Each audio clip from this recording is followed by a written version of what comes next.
Suspense.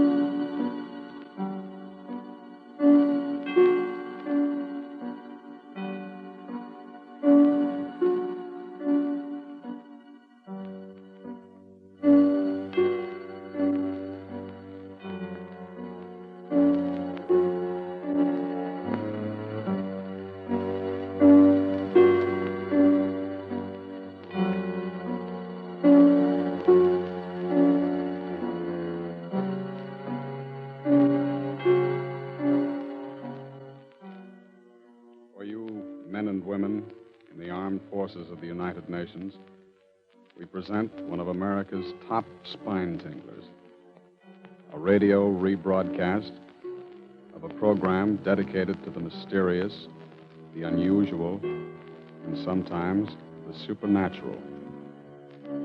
A program of Suspense. This is the truth. Do you understand? The truth. It must be the truth.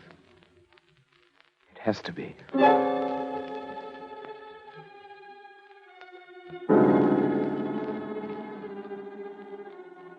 I, Robert Winsley Graham, a doctor and psychiatrist by profession, do hereby of my own free will and volition, albeit with deepest regret, make the following full and complete statement relative to that all but unbelievable series of events which has brought such disaster and misfortune to my house, particularly to my poor wife, Isabel. It had its beginning, properly speaking, some 2 months ago, to be exact, on the evening of July 25th. We were in the drawing room, Isabel at the piano, practicing, as she said. Her Aunt Jane and I on the opposite sides of the room.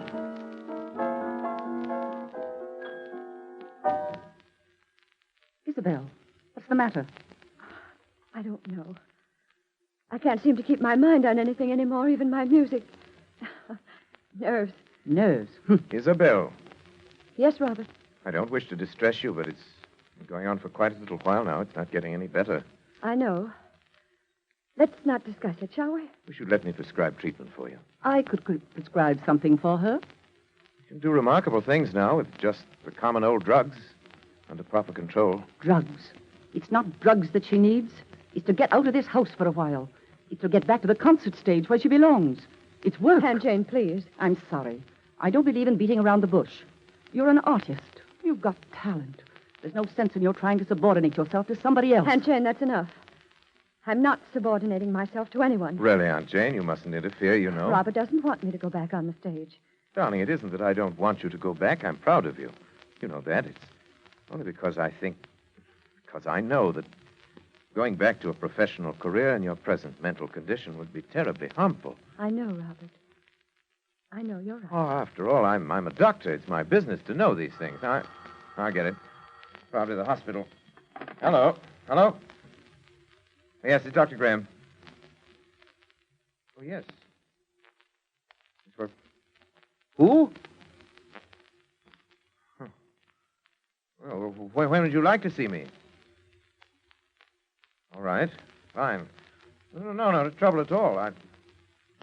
Very well, I'll be expecting you. Goodbye. Isabel, good heavens. What do you suppose that was? Who? Roger Holcomb. Do you remember the case? Roger Holcomb? I remember it. Of course you do. The fellow was brought back from the dead, as the newspapers put it, about a year ago. Oh, yes. Yeah, he really was dead for 4 full minutes, as far as medical science was concerned. Then Bates brought him around. It was 9 days' wonder at the time. Well, what does he want to see you I about? don't know. Something to do with his experience, obviously. He was in a terribly agitated state. Poor fellow had been walking up and down in front of the house for an hour trying to get up courage to ring the bell. Finally phoned from the corner drugstore. Why, the poor man. Why in the world should he do that? Anxiety neurosis. They hounded him, in the most shocking way. Got out of the hospital. Preachers and spiritualists and movie agents, just plain fakers. People trying to find out if he remembered anything of the 4 minutes. He's supposed to be dead. People just trying to exploit him. Oh, must be Holcomb now. Take him into the office.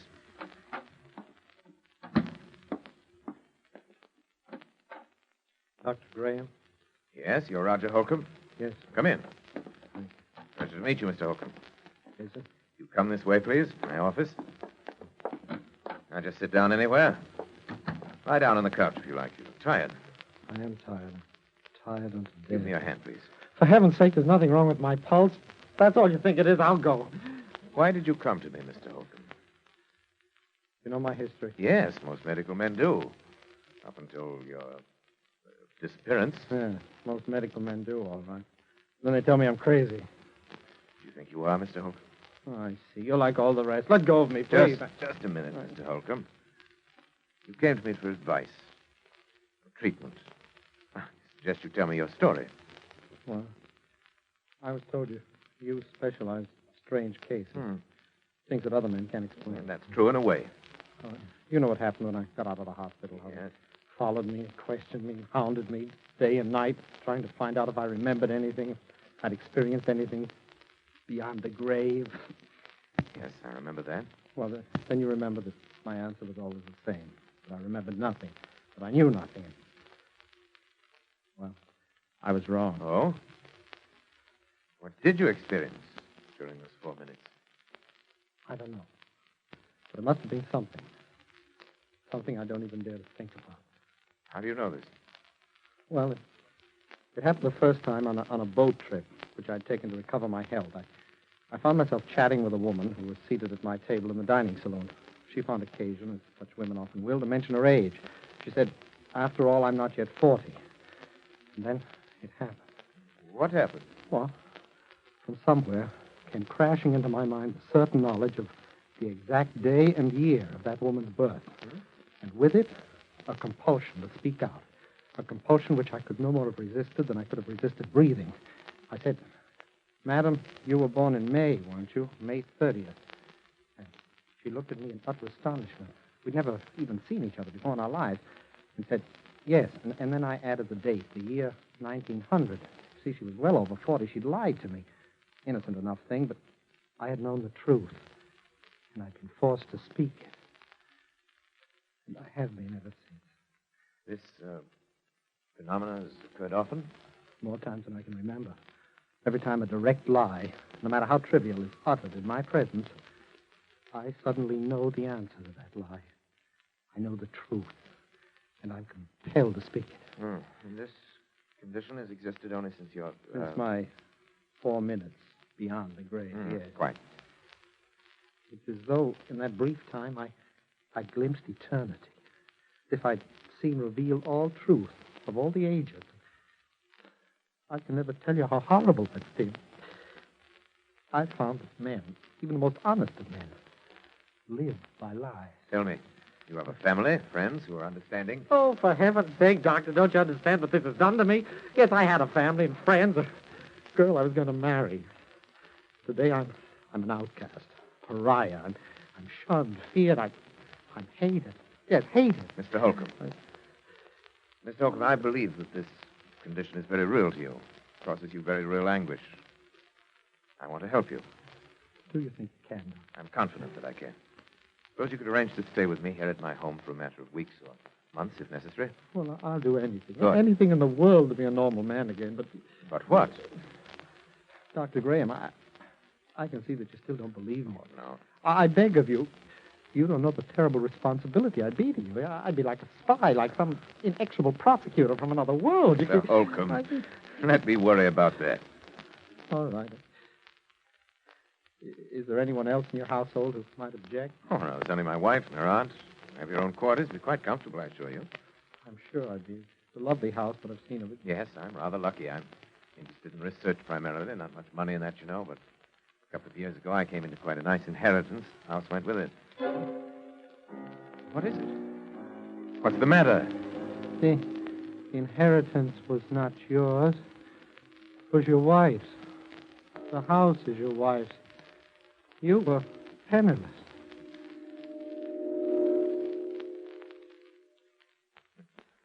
If that's true, I don't know why I lied to you. Pride, I suppose. I'm sorry. I told you I couldn't help it. No. I'll go now. Please. Mr. Holcomb, my fault. It's a small matter. But you see now that I want to help you.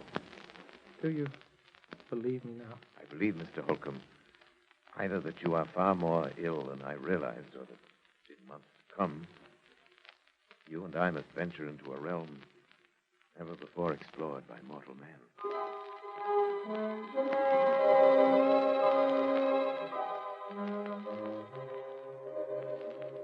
It was utterly fantastic, and yet it was true.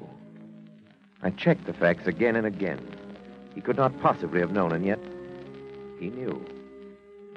Could you imagine what this meant to a man of science? If I could fathom the depths of Roger Holcomb's mind, I could make a contribution to the body of scientific knowledge absolutely without parallel in modern times. I'd be more famous than Pasteur or Ehrlich. There remained the problem of Isabel. I was aware of the danger, of course. I was acutely aware of the peculiarly delicate balance of her mind at that time. Of the fact that the presence of a man like Roger Holcomb might be seriously detrimental to my rather well-conceived plans for Isabel. I believed I could control the situation. I determined to proceed. Actually, Holcomb's presence made itself felt almost immediately. The first incident came after he'd been with us.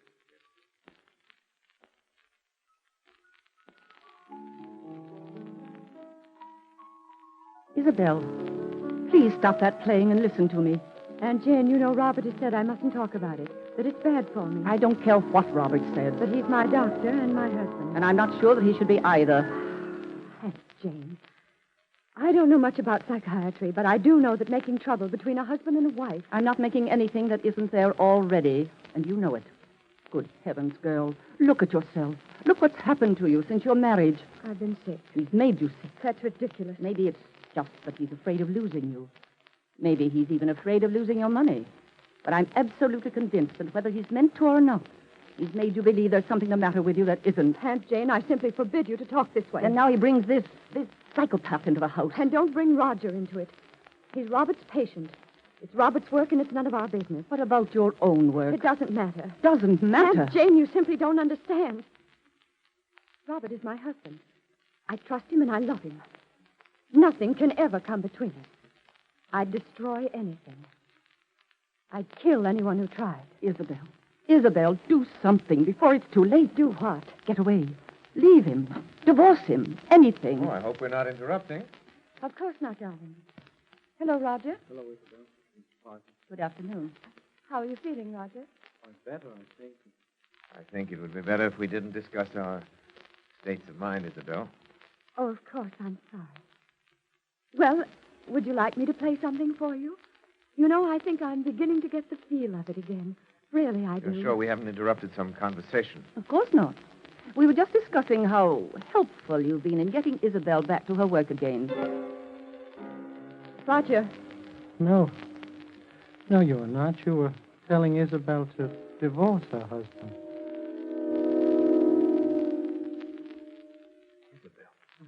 I'm sorry. Roger, come back. Isabel, is that true? You brought him in here deliberately. Is that true? It doesn't matter, I suppose. You've known how I felt for a long time. Yes, I'm afraid I have. Robert, it was all so silly. She didn't mean it. It was just I that did she... mean it. But I did mean it. I'm sorry, Isabel. But I've been under this roof too long as it is. Oh, Jane, you're not leaving us. It's best, Isabel. Yes? Yes, I think it's unquestionably best. Best that you go at once.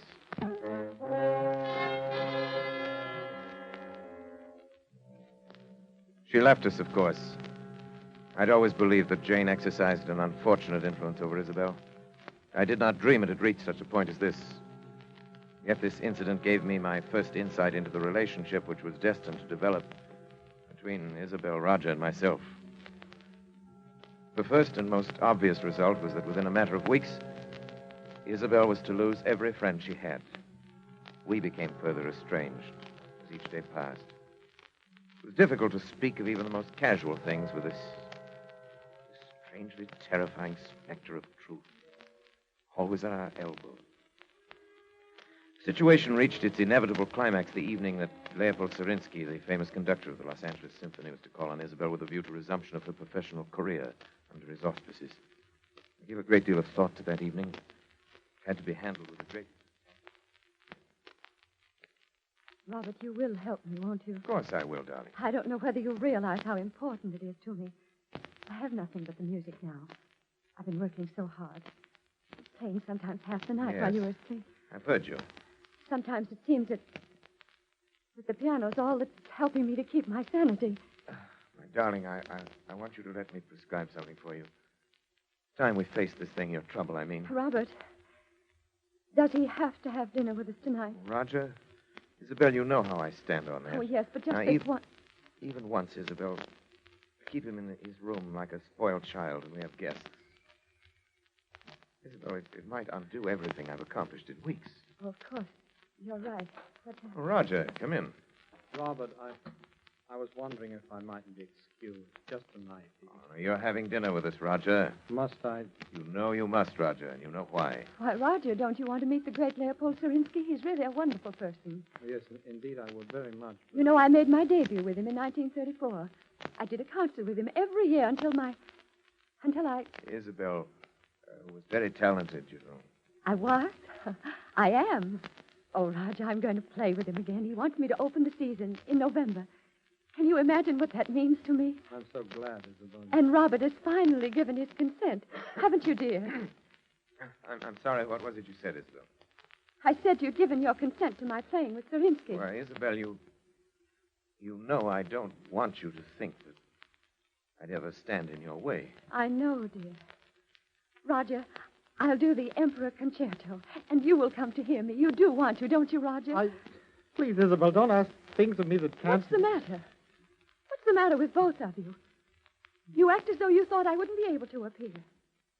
As though the whole idea were hopeless or something. Isabel, please. I am going to play. I'll be better than I ever was. You know I will, don't you? Don't you? Of course, Isabel. You play wonderfully. Roger. No, Robert, you're very certain that Isabel will be prevented from ever playing again by death. Death? Oh, Isabel, forgive me, please. By death? No. Oh, no.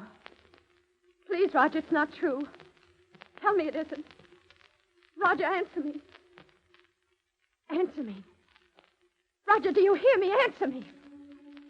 Answer me!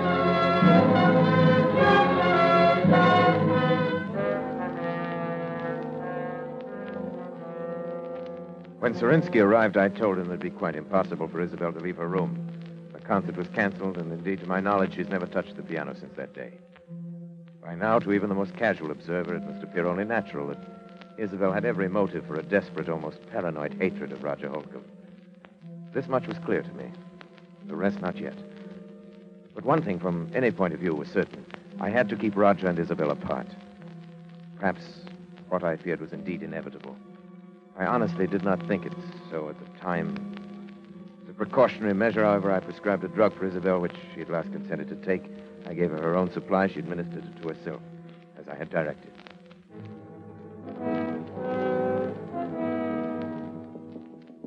Roger? Roger? Yeah? It's Isabel. What do you want? Let me in, please. No. Please, it's terribly important. Robert said that I know. But he said it would be all right this time. You sure? Yes. Yes, please. All right. Now, what do you want? I want to talk to you, that's all. What about it that's so important?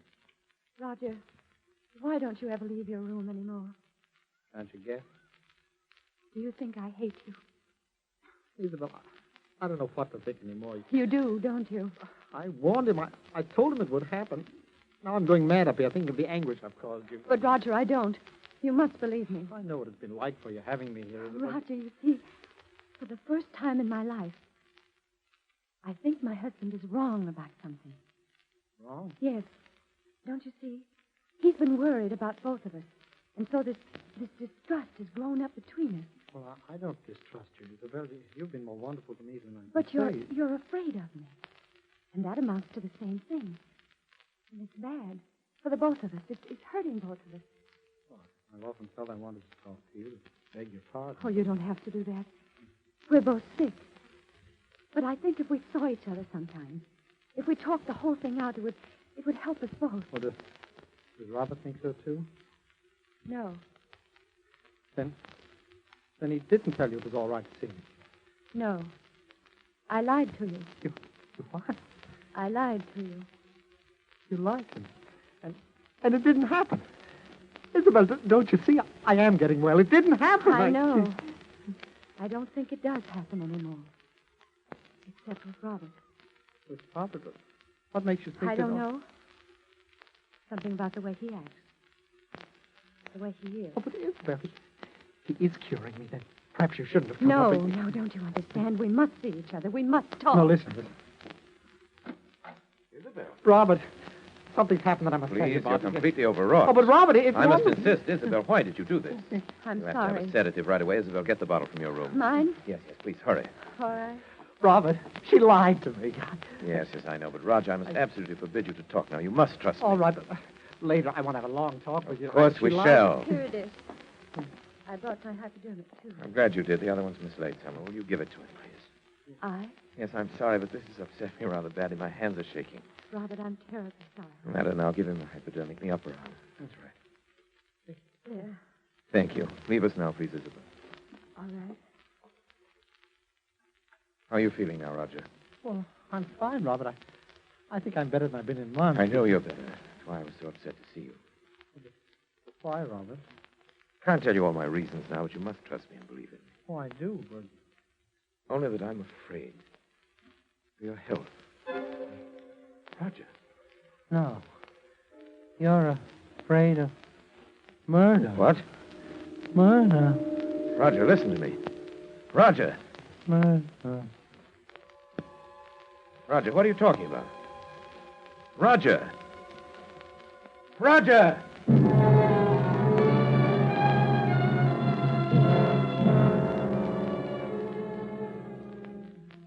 It was clear to me now. I knew I must take immediate action. I knew that the most terrible consequences might result if Isabel were alone with Roger, even for a moment. But he knew that he'd said so. There was no other explanation. I thought it through most carefully. And yet no plans are perfect. No man is infallible.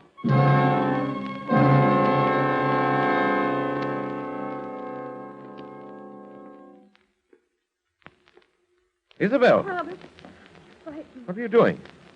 Nothing. Don't lie to me, Isabel. I'm not. You were coming from Roger's room. No. No, I swear I won't. Isabel, don't you understand that you're sick? That I've insisted on these things for your own good and his. All right. I was going to talk to him, but I haven't. Oh, Isabel. Why do you try to tell me that? But it's true, Robert. Really true. Is it? Roger? Roger? What's the matter?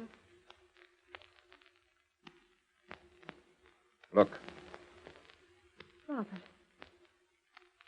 No, it couldn't be. it is. He's dead. Dead. Hypodermic by his side, the drug, your hypodermic. But it's only a Except that sedative. in large enough quantity, it's fatal. You knew that. Oh, Robert, don't listen to me. Isabel, why? Why, I warned you. Robert, look at me. It's Isabel. It's your wife. You can't. Oh, no. Where are you going? Come back. I'm going to call the police.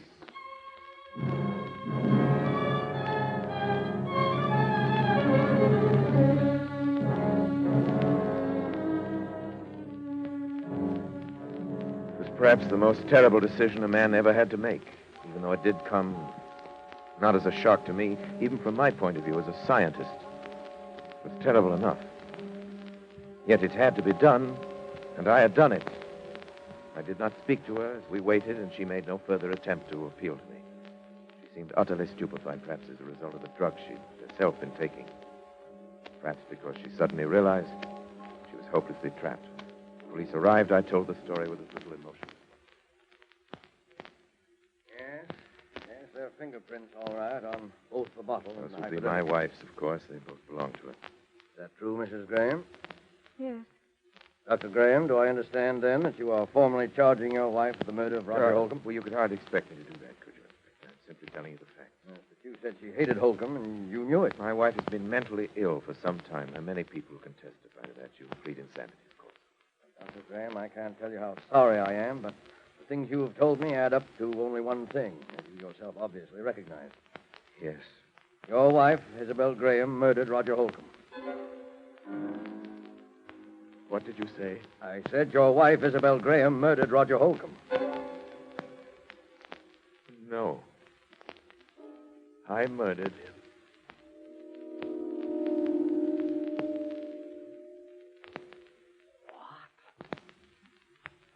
tried to make it appear that Isabel had done it.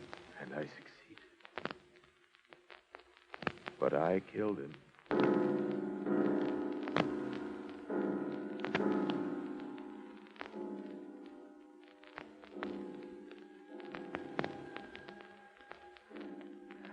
No plans are perfect. No man is infallible. Yes, I killed Roger Holcomb. And he himself revealed the truth. I'd planned to dispose of Isabel for many months. I'd never loved her. I'd loved only science. I wanted her money, and Holcomb found it out. That was the risk I ran. But any chance lie in his presence, either by Isabel or myself, to bring out the truth, and it did. I had no alternative once he'd discovered that but to kill him. It's easy enough to throw the blame on Isabel. I had not counted on that terrible compulsion for the truth. That strange affliction of Roger Holcomb's and its power over me. Did it transfer itself at his death to me? Or was it conscience? Pity that it had to end this way. It was a fascinating case.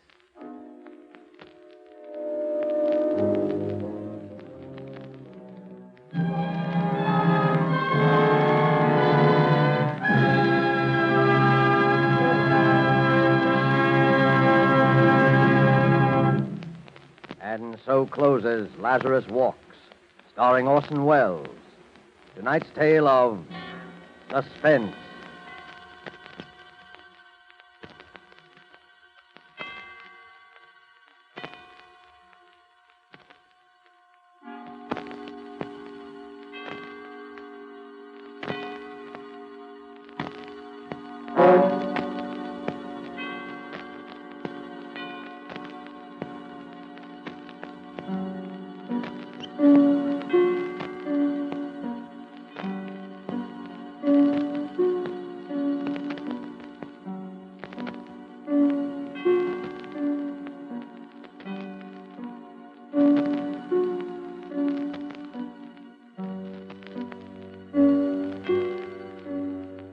This rebroadcast is a presentation of the Armed Forces Radio Service.